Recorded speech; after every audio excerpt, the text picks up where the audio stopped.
pengertian, ya udah. Dia preman tapi niatnya mulia.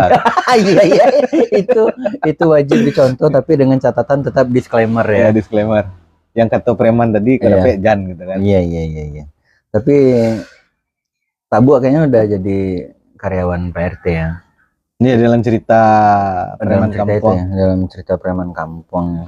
Walaupun ini merasa preman orang paling baga nomor 2 Nomor lah. 2. Nomor 2 lah nya. Pen, teringat gua Pen.